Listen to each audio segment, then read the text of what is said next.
friends, welcome to Dhanya's skaraikudisamayal. Today நம்ம சேனல்ல முட்டைக்கோஸ் சாதம் எப்படி பண்றதுங்கறத பார்க்கலாம் வாங்க.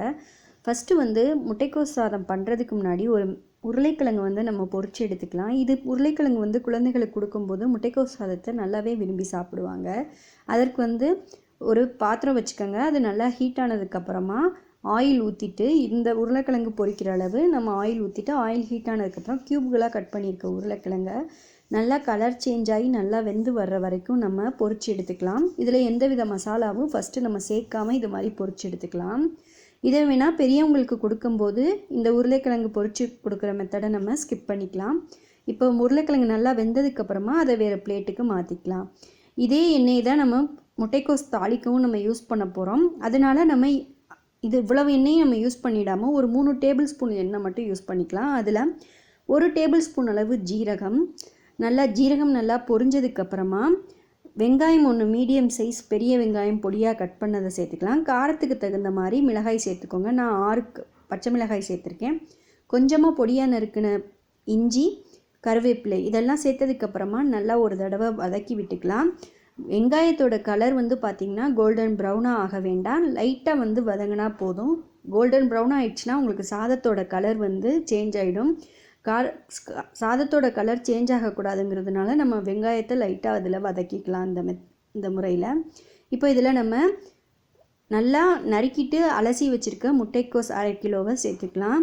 முட்டைக்கோஸ் சாதம் பார்த்திங்கன்னா ரொம்ப டேஸ்ட்டாக இருக்கும். நீங்கள் இந்த மெத்தடில் செஞ்சு கொடுங்க குழந்தைங்களுக்கு கண்டிப்பாக. முட்டைக்கோஸ் சேர்த்ததுக்கப்புறமா நல்லா எல்லா பக்கமும் வெங்காயம், பச்சை மிளகாய் எல்லாம் மிக்ஸ் ஆகிற மாதிரி நல்லா கலந்து விட்டுக்கோங்க. இப்போது இதை நல்லா நம்ம மிக்ஸ் பண்ணி விட்டுட்ருக்கோம். இப்போ அடிப்பிடிக்காமல் இருக்கிறதுக்காண்டி நம்ம தண்ணி எதுவும் இதில் இப்போ சேர்க்க வேணாம். ஏன்னா முட்டைக்கோஸ்லேருந்து வர்ற தண்ணியே இது வதங்கிறதுக்கு போதுமானதாக இருக்கும். இப்போது லோ ஃப்ளேமில் வச்சு மட்டும் வதக்கி விட்டுட்டு வாங்க. இதற்கிடையில் பொரிச்சு வச்சுருக்கோம் இல்லையா உருளைக்கிழங்கு, அதில் ஒரு 1/2 ஸ்பூன் அளவு மிளகாய்த்தூள், கொஞ்சமாக உப்பு சேர்த்துக்கலாம். சேர்த்துட்டு இதை நல்லா மிக்ஸ் பண்ணி விட்டுக்கலாம். இதில் மிளகாய்த்தூளுக்கு பதிலாக நம்ம இதில் மிளகுத்தூள் கூட சேர்த்துக்கலாம். இப்போ இதை மாதிரி மிக்ஸ் பண்ணி விட்டுக்கலாம். இதை கொஞ்சம் நேரத்துக்கு தனியாக இருக்கட்டும். அதற்கிடையில் பார்த்திங்கன்னா முட்டைக்கோஸ் வெந்து வந்துட்டுருக்கு. அந்த ஸ்டேஜில் நம்ம உப்பு சேர்த்துக்கலாம். நான் இன்றைக்கி சாதத்துக்கு தகுந்த அளவும் உப்பு இதோடய சேர்த்துக்கிறேன். இப்போ இதெல்லாம் நல்லா மிக்ஸ் பண்ணி விட்டுட்டு உப்பு எல்லா பக்கமும் மிக்ஸ் ஆகிற மாதிரி கலந்து விட்டுக்கலாம். இப்போது நல்லா அடிப்பிடிக்க நம்ம கிளறி விட்டுக்கிட்டே வாங்க. இப்போ பார்த்திங்கன்னா முட்டைக்கோஸ்லேருந்து இருக்க தண்ணிலாம் நல்லா வற்றி வந்துடுச்சு. இந்த ஸ்டேஜில் அடிப்பிடிக்க வாய்ப்பு இருக்குது. அதனால் லோ ஃப்ளேமில் வச்சு நல்லா மிக்ஸ் பண்ணி விட்டுட்டே வாங்க. இப்போது நல்லா இதோட தண்ணி எல்லாம் வற்றி வந்த ஒரு ஸ்டேஜில் நம்ம 1/2 மூடி தேங்காய் துருவி வச்சுருக்கதை சேர்த்துக்கலாம். தேங்காய் இதில் சேர்க்கும்போது சாதத்துக்கு இன்னும் கொஞ்சம் டேஸ்ட்டு ரொம்பவே கொடுக்கும்.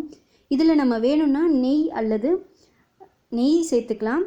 அல்லது பார்த்திங்கன்னா எண்ணெய்க்கு பதிலாக நம்ம நெய்யில் கூட இது ஃபுல்லாக தாளிச்சு விடலாம் அந்த ரைஸுக்கு. அப்புறம் பார்த்திங்கன்னா மிளகுத்தூள் கூட இதில் நம்ம சேர்த்துக்கலாம் வேணுங்கிறவங்க. இப்போ நல்லா எல்லாம் வற்றி வந்துடுச்சு. அதாவது தேங்காய் ஆட் பண்ணும்போது நீங்கள் அடுப்பை ஆஃப் பண்ணிவிட்டு நீங்கள் தேங்காய் ஆட் பண்ணுங்கள். இப்போது நம்ம பொரிச்சு வச்சுருக்க உருளைக்கிழங்கையும் இதோட சேர்த்துக்கலாம். உருளைக்கிழங்கு எல்லா பக்கமும் வர்ற மாதிரி நல்லா அது மாதிரி கலந்து விட்டுக்கோங்க. இதெல்லாம் ஸ்டவ் ஆஃபில் இருக்கும்போது பண்ணிட்டு வாங்க. இப்போ நம்ம ரைஸை சேர்க்கும்போது மட்டும் ஒரு 2 நிமிஷம் ரைஸை மிக்ஸ் பண்ணும்போது மட்டும் அடுப்பு ஆனாக இருந்தால் போதும்.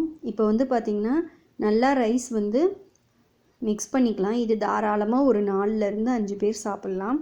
இப்போ இதெல்லாம் நல்லா மிக்ஸ் பண்ணி விட்டதுக்கப்புறமா ரைஸும் காய்கறிகள் உருளைக்கிழங்கு எல்லாம் நல்லா மிக்ஸ் ஆகி வர மாதிரி நல்லா கலந்து விட்டுக்கோங்க.